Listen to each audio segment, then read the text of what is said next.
Hello, here's how to use the outboard motor on the little aluminum boat in Rhode Island. First, make sure you have enough life jackets for everybody who's going. The flare, I think that bucket might have a buoy of some kind in it also. I also recommend having the oars, not just a plastic paddle, but the oars, one for each side, which can help you if the engine quits and you get stuck, you'll be able to row out. Row out of trouble, that is.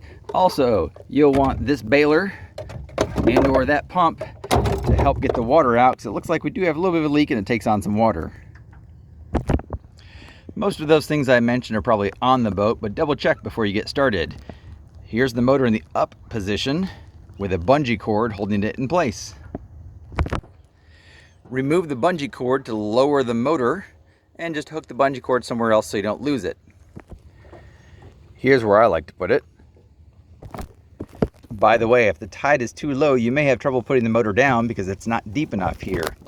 There is a lever on the front boat side of the motor, right here, that will help, you can use to lock the motor down.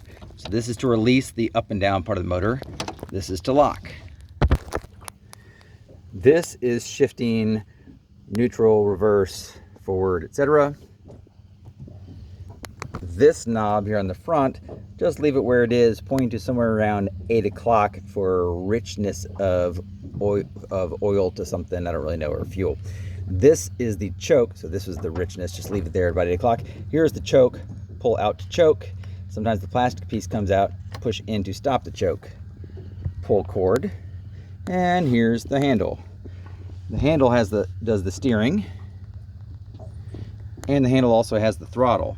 There's a label on there, put it on start for start.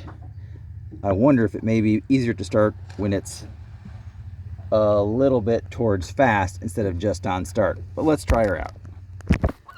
I'm going to make sure I'm in neutral, straight up on that lever, and I'm going to pump the gas to get some gas into the engine. Squeeze and you'll feel some liquid go through it, and you'll let go and it'll fill back up. That's pumping gas towards the engine.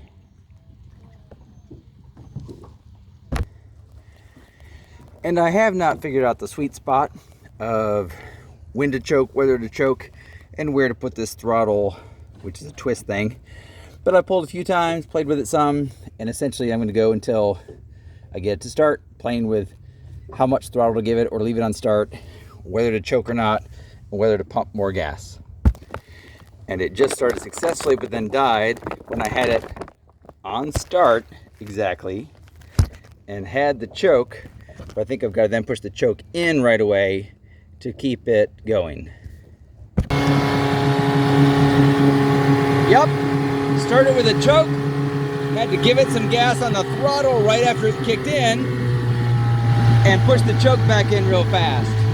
Now I'm a-rolling, and the throttle can go down to shift, but don't kill it. It's not all the way to shift. And when I do that, I'll be able to flip this lever into forward by pushing it forward to the forward of the boat, front of the boat. The good news is that I think if I kill it, which I can do by going to stop or too far past shift, I'll be able to start it again pretty easily. Let's see what happens when I kill it.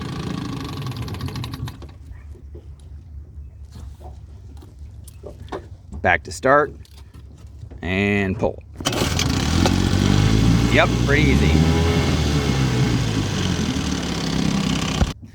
Now when I'm done, I've been on my trip and I've come back and I've docked it, I need to do a few things. One is make sure I'm back into neutral, because I think each time I've docked it, in the pressure of trying to do it, I've actually killed the engine while I was still in gear and needed to then go to neutral to be done. Hello, pretty big white bird. And make sure I've gone to stop or off here. I will need to move this lever to release to be able to lift the engine, and then lift the engine up and hook it with the bungee to keep it up. Bungee goes on the handle there. Make sure my gas can is closed all the way still. It'll click, and that's it. By the way, side note, if you have to fill it with gas, it takes a 50 to 1 gas to oil ratio. There is a little bottle, plastic bottle of oil, the right kind of oil, not the most modern, but we had a big supply. So you'd have to figure out a 50-to-1 ratio for adding oil into the tank and adding the amount of gas to make it stay a 50-to-1 ratio. And then, as I said, once you're done, your motor is up. And I think I might need to turn this a little bit. There we go. So it doesn't fall down more. Just turn to the side and hooked on the dock, and we're all done. You can pack it up for the day and make sure you secure the stuff so it doesn't blow away in the wind. That's it.